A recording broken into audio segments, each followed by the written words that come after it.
Hasil pencatatan warisan budaya tak benda, tradisi dan ekspresi lisan tentang asal mula rupa bumi kampung Nyenang dengan lokasi yang diceritakannya. Informasi ini diperoleh dari Bapak Tatang AS, Ketua Paguron Pencasilat Buana dan Yang Domas, selaku tokoh adat penerus cerita pantun dari almarhum Aki Japar. Baiklah, ini dia sejarah Kampung Nyenang, Kecamatan Cipendei. Pada zaman dahulu, untuk mengabadikan suatu cerita sejarah, seseorang akan menceritakannya kepada tukang pantun atau bisa disebut juru pantun. Ia adalah pencatat sekaligus penyimpan arsip yang dihafalkan dalam hati serta pikirannya. Artinya ini diungkapkan tanpa ditulis, yaitu dicatat dan diarsipkan dalam tradisi lisan oleh juru pantun. Apa yang diceritakan diolah berbagai ornamen bahasa, lagam, suara, yang diiringi oleh kecapi.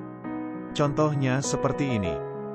Leungit dosa, leungit jadi ledik. Laut biru tibe kidul nganti lu lemah, nganti lu lemah. Sekilas cuplikan tersebut, itu adalah merupakan contoh sebuah tradisi lisan, ornamen bahasa oleh juru pantun.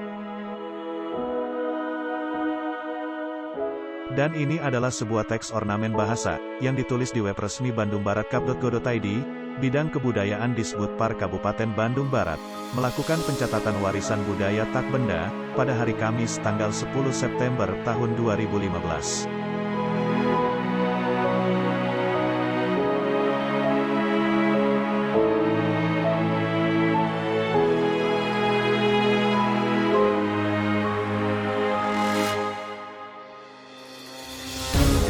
Artinya menurut cerita juru pantun Aki Japar, yang menceritakan sejarah adanya Kampung Nyenang, diawali dengan datangnya seorang perempuan, turunan keraton Pajajaran, namanya Enden Nyimas Siliwangi, yang berarti masih sekeluarga Prabu Siliwangi Raja Pajajaran.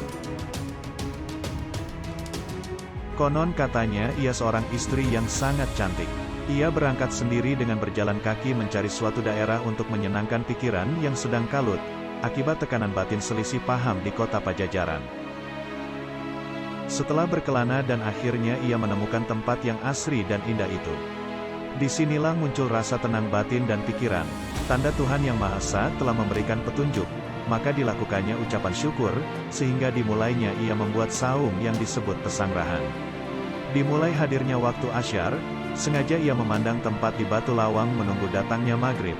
Maksudnya mau mandi di air Cilengsir, berenang di Sungai Lewi Panjang untuk bersih-bersih diri di Parakangarut dengan memohon pada Yang Maha Kuasa.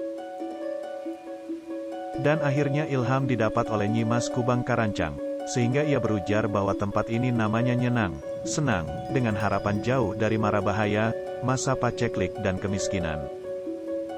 Namun ada sumber lain yang juga mengatakan, Nyenang ini diambil dari makna adanya 7 mata air tampian yang melegenda nan sakti. 7 mata air tampian ini, pada zamannya kerap dijadikan tempat sakral bagi sebagian orang.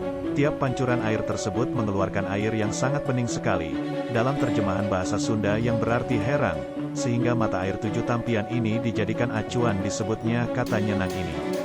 Dan sekarang mata air itu hanya tersisa 1, dikarenakan penataan dan pembenahan tanah di tempat itu. Bagaimana rekan-rekan sekalian? Apa kalian sudah puas dengan sejarah Kampung Nyenang tersebut? Apakah kalian sudah menemukan sesuatu yang penting dari jati diri Anda sendiri? Ingat ya rekan-rekan sekalian, dengan mempelajari sejarah, itu berarti kita sama dengan mengenali diri sendiri. Dan sebaliknya, melupakan sejarah sama dengan orang yang menderita hilang ingatan. Dari sejarahlah, secara tidak langsung pola pikir kita terbentuk, karena sejarah pula lah, kita bisa begitu loyal terhadap sesuatu.